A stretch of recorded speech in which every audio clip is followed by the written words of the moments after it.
నమస్కారం వార్తలకు స్వాగతం ముందుగా ముఖ్యాంశాలు అంద్రి నీవా ప్రాజెక్టు కోసం 4500 కోట్లు ఖర్చు చేశాం రాయలసీమ ప్రాజెక్టుల కోసం 12500 కోట్లు ఖర్చు చేశాం సీఎం చంద్రబాబు నాయుడు వెల్లడి BRS leader RS Praveen Kumar press meet పలు అంశాలపై వివరణ అనంతపురం జిల్లా పర్యటనలో భాగంగా సీఎం చంద్రబాబు గారు రాయదుర్గం నియోజకవర్గం నేమకల్లులో ఇంటింటికి పింఛన్ల పంపిణీ కార్యక్రమంలో పాల్గొన్నారు. వితంతు రుద్రమ్మ ఇంటికెళ్లి పింఛన్ అందజేసి యోగక్షేమాలు అడిగి తెలుసుకున్నారు. భాగ్యమ్మకు దివ్యాంగ పింఛన్ 15,000 రూపాయలు ముఖ్యమంత్రి స్వయంగా అందజేశారు. ఆంజనేయ స్వామి గుడిలో పూజలు నిర్వహించారు. మహిళలు స్కూల్ పిల్లలతో సీఎం ముచ్చటించారు. తయారవుతుందని చెప్పి కూడా మీకు తెలియజేస్తున్నా. అదే సమయంలో ప్రతి ఒక్క కుటుంబానికి ఏమేమి ఇవ్వాలనో అవన్నీ కూడా ఆలోచిస్తున్నాం. నేను ఒకటే ఆలోచిస్తున్నాను, ప్రతి ఒక్క కుటుంబానికి ఇంటి జాగా ఉందా, ఇల్లుందా? ఫస్ట్ ఈ రెండు ఆలోచించి ఈ ఊరికి వస్తే 112 మందికి ఇళ్లు కావాలన్నారు. ఇమ్మీడియట్ గా 112 ఇండ్లు శాంక్షన్ చేస్తున్నానని చెప్పి కూడా నేను మీకు తెలియజేస్తున్నా. అదే మరిగా అర్హులందరికీ పింఛన్లు ఇచ్చే బాధ్యత మాది. అది కూడా వెరిఫై చేయమన్నాను. అది వెరిఫై చేసి అర్హులందరికీ పింఛన్లు ఇస్తాం. ఎవరైనా సరే రేషన్ కార్డ్స్ కూడా కొంతమంది కుటుంబం విడిపోతుంది, కొత్త రేషన్ కార్డులు కావాలంటారు, అలాంటివి కూడా ఇస్తాం.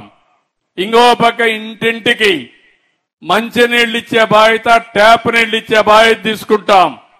అది కూడా సస్టైనబుల్ వాటర్, ఎక్కడైతే రిజర్వాయర్ ఉంటుందో ఆ రిజర్వాయర్ నుంచి తీసుకొచ్చి గ్రామాలు గాని టౌన్ లో గాని ఇంటింటికి ట్యాప్ ద్వారా సురక్షితమైన మంచినీళ్ళు ఇచ్చే బాధ్యత ఈ ప్రభుత్వం తీసుకుంటాం.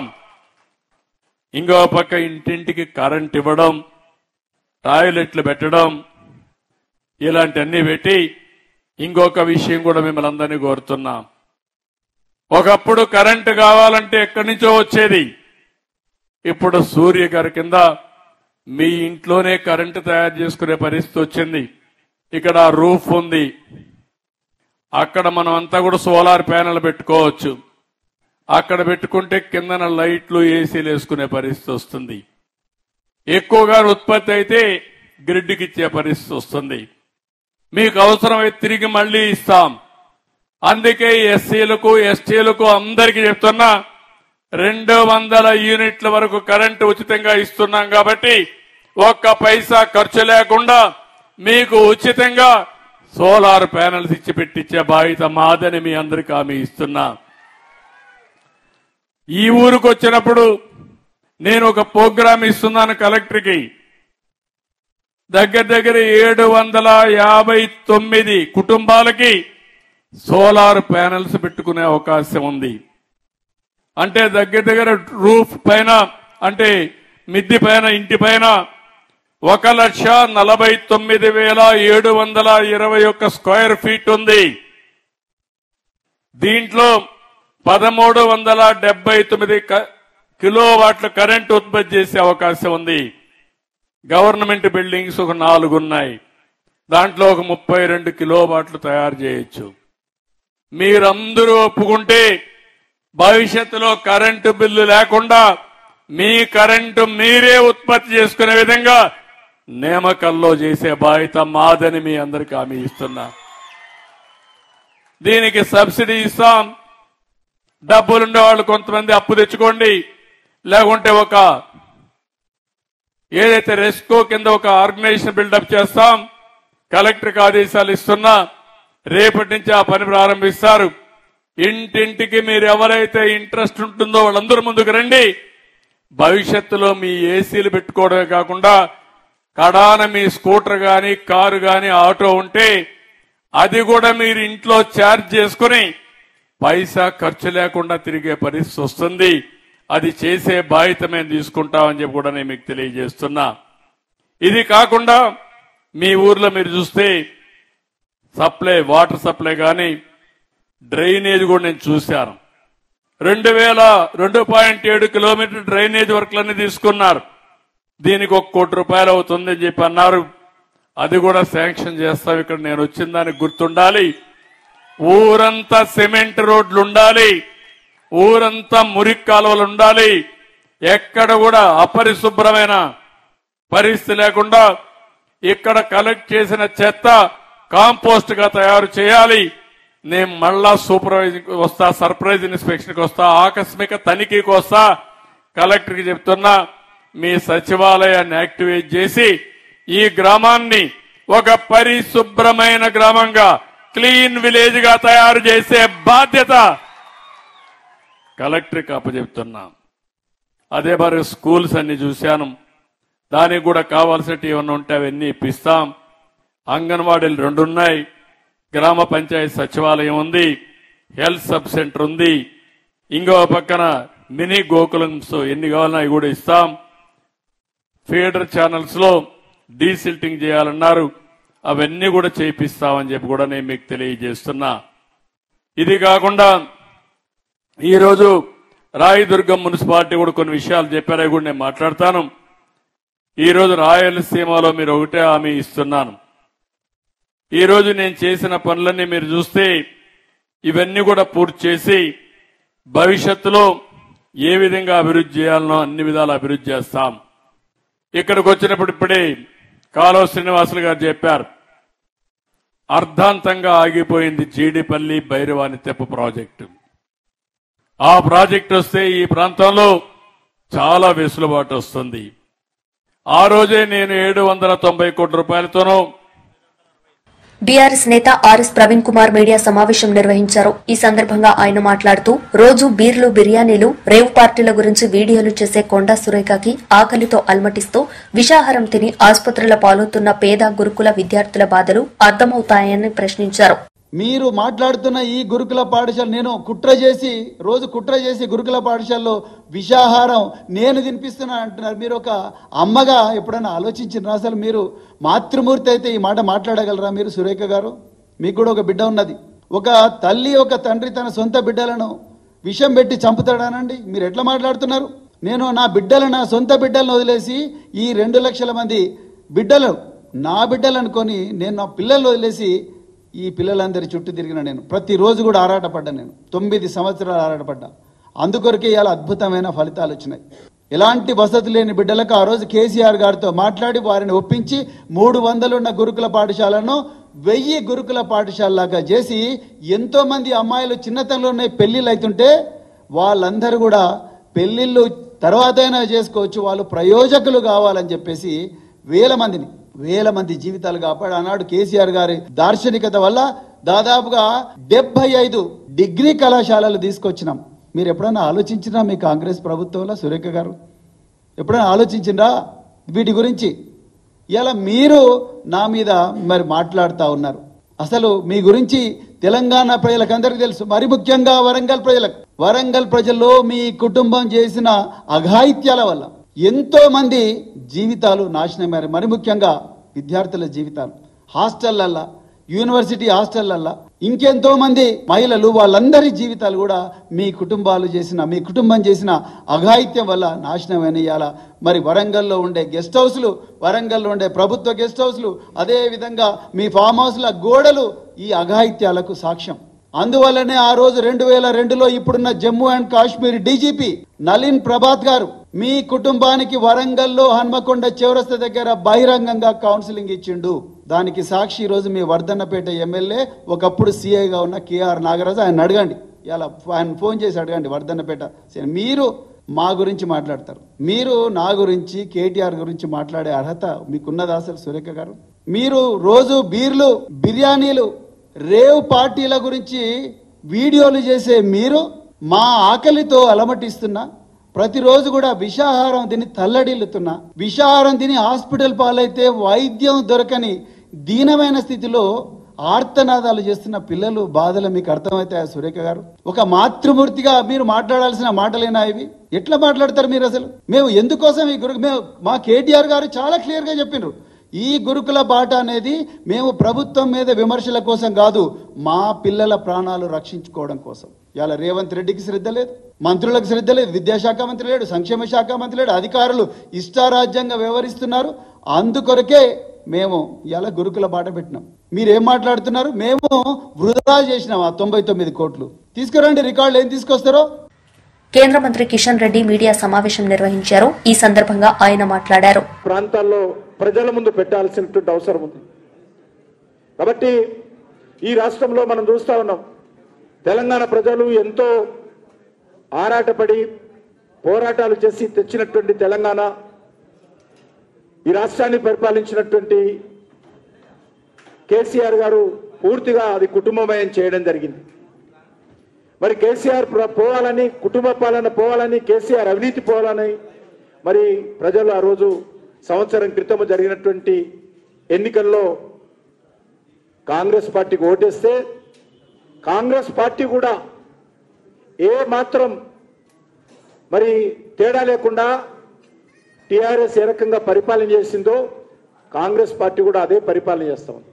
అదే రకమైనటువంటి అహంకారం, అదే రకమైనటువంటి నియంతృత్వం, అదే రకమైనటువంటి అవినీతి, అదే రకమైనటువంటి వైఫల్యాలు ఈరోజు ఈ రాష్ట్రంలో మనం చూస్తున్న విషయం మనం చూస్తూ ఉన్నాం. కాబట్టి ఈ రాష్ట్రంలో ఖచ్చితంగా రానున్న రోజుల్లో తెలంగాణ ప్రజలు భారతీయ జనతా పార్టీ వైపు చూస్తున్నటువంటి విషయాన్ని గత పార్లమెంట్ ఎన్నికల్లో మనం చూశాం. ఒక్క సీటు కూడా టీఆర్ఎస్ పార్టీ గెలవలేదు. అనేకమైనటువంటి అసెంబ్లీ నియోజకవర్గాలలో పార్లమెంట్ ఎన్నికలు చూసినట్లయితే టీఆర్ఎస్ పార్టీ డిపాజిట్లు రాలేదు. 3 అసెంబ్లీ సీట్లలోనే పార్లమెంట్ ఎలక్షన్స్ లో ఓటు చూసినట్లయితే టీఆర్ఎస్ పార్టీకి మెజార్టీ వచ్చింది. కాబట్టి ఈరోజు తెలంగాణ ప్రజల యొక్క ఆలోచన విధానం మనం అర్థం చేసుకోవాల్సిన అవసరం ఉంది. ఖచ్చితంగా ఈ రాష్ట్రంలో నరేంద్ర మోడీ గారి నాయకత్వంలో రానున్న రోజుల్లో భారతీయ జనతా పార్టీని ముందుకు తీసుకెళ్లాలి. అన్ని రకాలుగా తెలంగాణ అభివృద్ధి కోసం నరేంద్ర మోడీ గారి నాయకత్వంలో ఖచ్చితంగా తెలంగాణ ప్రజలకు అండగా భారతీయ జనతా పార్టీ నిలబడుతుంది, కేంద్ర ప్రభుత్వం నిలబడుతుంది. ఈరోజు జాతీయ రహదారులు తీసుకున్నా, రైల్వేలకు సంబంధించినటువంటి కార్యక్రమాలు తీసుకున్నా, లేకపోతే వెల్ఫేర్ యాక్టివిటీ తీసుకున్నా పూర్తిగా కేంద్ర ప్రభుత్వం నుంచి వస్తున్నటువంటి సహకారమే తప్ప ఈరోజు రాష్ట్రంలో ఏ రకమైనటువంటి కార్యక్రమాలు చేపట్టడం లేదు. ముఖ్యంగా ఈరోజు స్థానిక సంస్థల ఎన్నికలు జరుగుతూ ఉన్నాయి. గ్రామ పంచాయతీలకు గతంలో పరిపాలన చేసినటువంటి టీఆర్ఎస్ పార్టీ ఒక్క రూపాయి కూడా ఈ రోజు ఇవ్వలేదు. మరి ఈరోజు సంవత్సరం పాటుగా అధికారం వెలగబెట్టినటువంటి రేవంత్ రెడ్డి కాంగ్రెస్ పార్టీ ప్రభుత్వం కూడా గ్రామ పంచాయతీలకు ₹1 ఇచ్చిన పాపాన పోలేదు.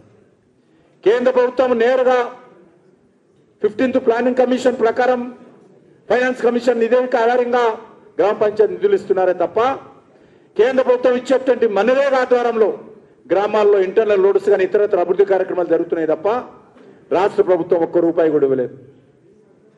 అందుకే ఈరోజు ఈ రాష్ట్రంలో ఏ ఒక్క వర్గం కూడా సంతోషంగా లేదు. అది రైతాంగం కావచ్చు, మహిళలు కావచ్చు, నిరుద్యోగులు కావచ్చు, విద్యార్థులు కావచ్చు, అన్ని వర్గాల ప్రజలు కూడా ఈరోజు అసంతృప్తితో ఉన్నారు.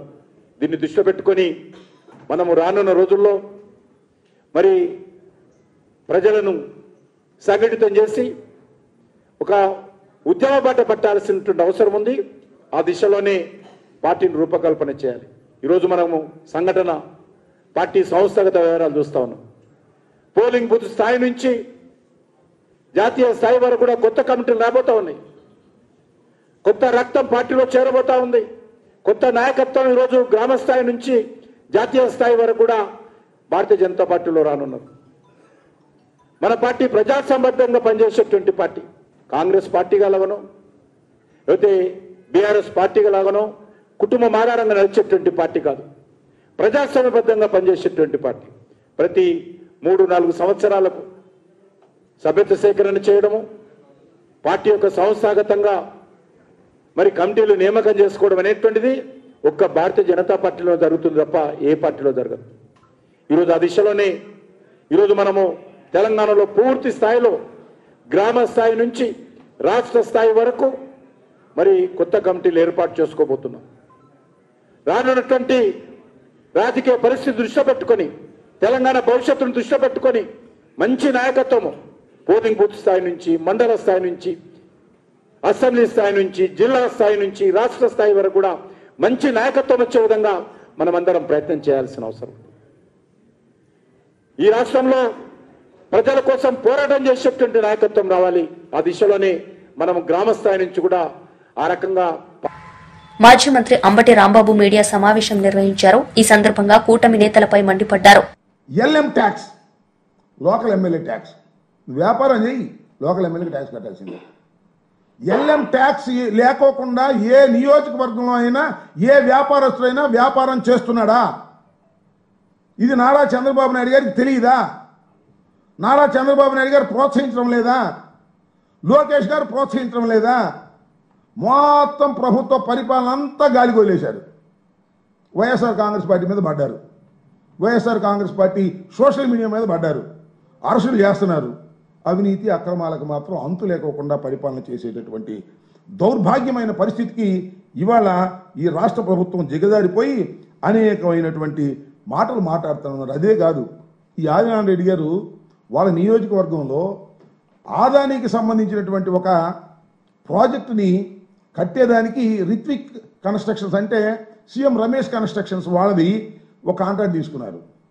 ఆయన దాన్ని సివిల్ వర్క్స్ ప్రారంభిస్తుంటే డైరెక్ట్ సివిల్ వర్క్స్ ఎలా ప్రారంభిస్తావు, మా ఎమ్మెల్యే గారికి డబ్బులు కట్టాల్సిందే అని ఆదాని కంపెనీ అయినా సీఎం రమేష్ కంపెనీ అయినా సరే డబ్బులు కట్టండి మేము ఒప్పుకోము, కప్పం కట్టండి మేము ఒప్పుకోము అని చెప్పి దాని మీద దాడి చేసి అక్కడ దౌర్జన్యం చేసి ఆ సామాన్ అంతా పాల్గొట్టారు. అది ఒక పంచాయతీ. వాళ్ళిద్దరు బీజేపీని, మళ్ళా బీజేపీ అయినా జనసేన అయినా తెలుగుదేశం అయినా క్యాష్ కొట్టందే పని కాదు అనేటువంటి పరిస్థితుల్లోకి ఇవాళ రాష్ట్రంలో ఉన్నటువంటి శాసనసభ్యులు విరుచుకు పడుతూ ఉంటే చంద్రబాబు నాయుడు గారు మాత్రం నేతి బీరకాయలు నెయ్యిలాగా కోస్తా ఉన్నాడు. అన్ని సొరకాయలు కోసినట్టుగా కోసేటటువంటి మార్గం చూస్తున్నాడు చంద్రబాబు నాయుడు గారు. ఇది చాలా దుర్మార్గమైనటువంటి పరిస్థితిని మనం చేస్తున్నాం. చంద్రబాబు నాయుడు గారు ఆ మధ్య ఎన్నికలకు ముందు చెప్పారు కదా, సంపద సృష్టిస్తా అని. సంపద సృష్టించడం కాదు, సంపద సృష్టించుకుంటాం అంటున్నారు ఎమ్మెల్యేలందరూ. మేము సంపద సృష్టించుకుని మేము దోచుకుంటాం తప్ప రాష్ట్రానికి సంపద సృష్టించేటటువంటి పనే లేదు అనేటువంటి పద్ధతుల్లో ఇవాళ రాష్ట్రంలో పరిపాలన సాగుతూ ఉన్నది అని ఈ సందర్భంగా నేను చెప్పదలుచుకున్నా. ఇది పోతే నిన్న ఒక పెద్ద కామెడీ మళ్ళా ఎవరు మన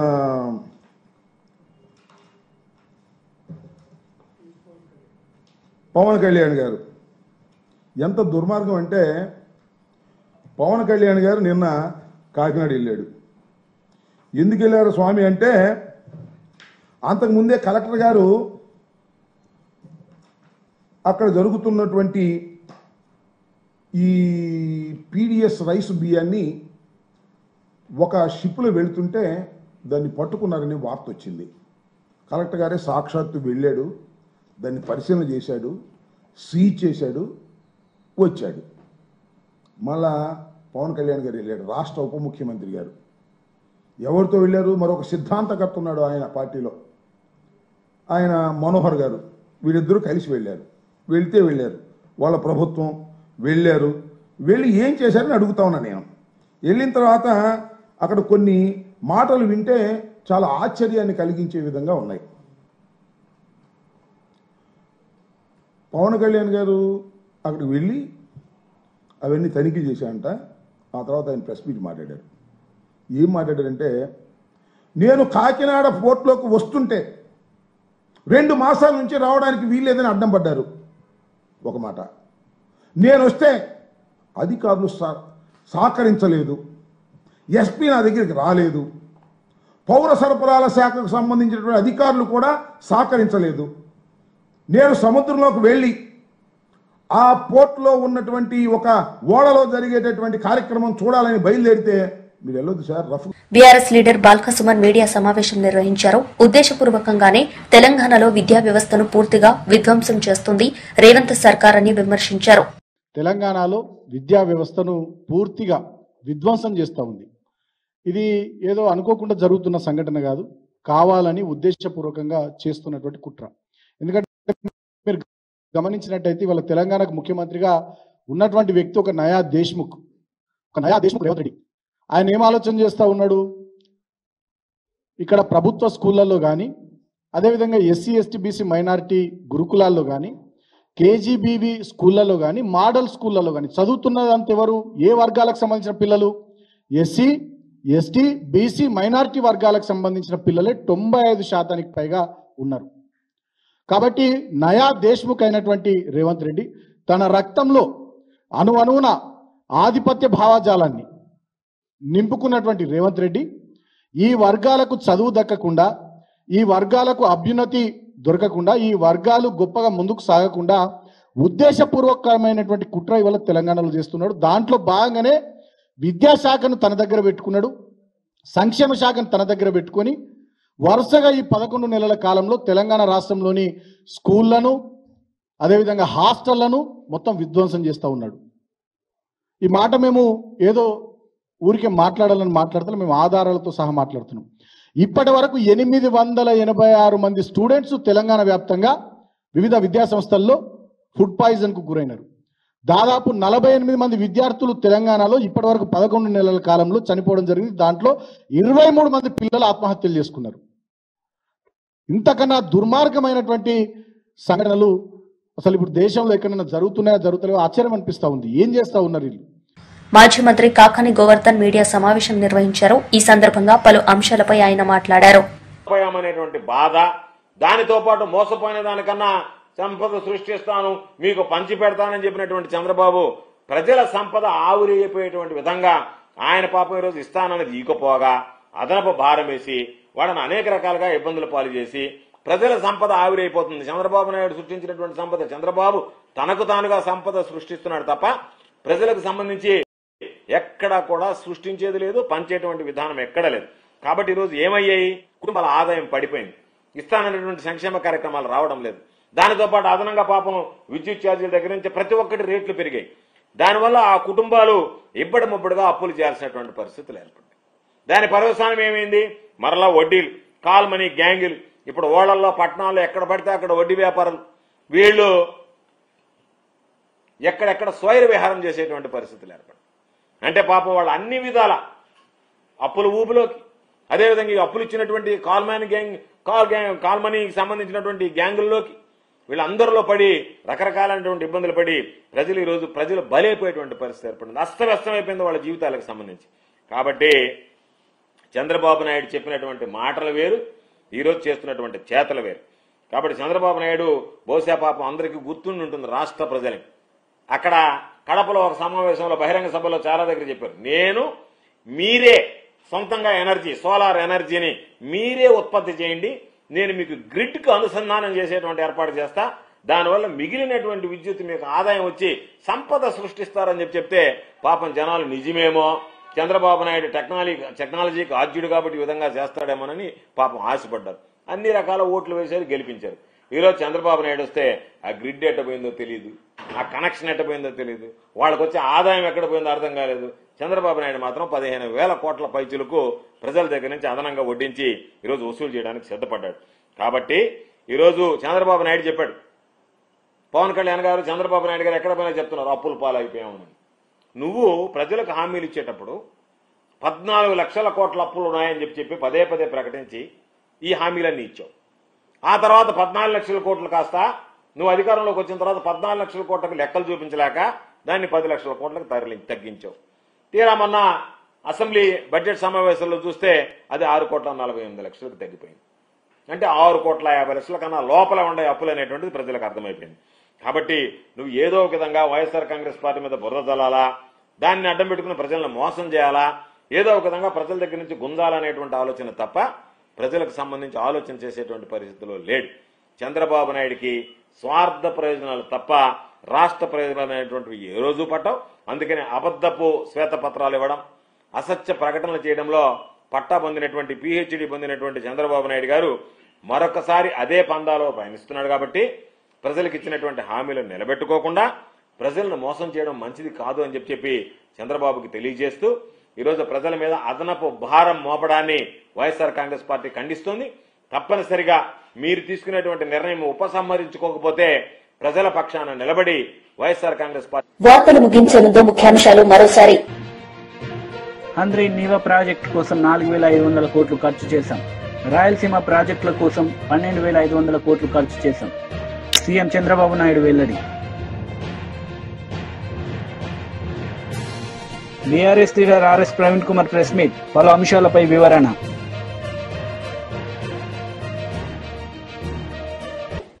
ఈ వార్తలు ఇంతటితో సమాప్తం. తిరిగి ప్రసారమయ్యే వార్తల్లో మళ్లీ కలుద్దాం. అంతవరకు సెలవు. నమస్తే.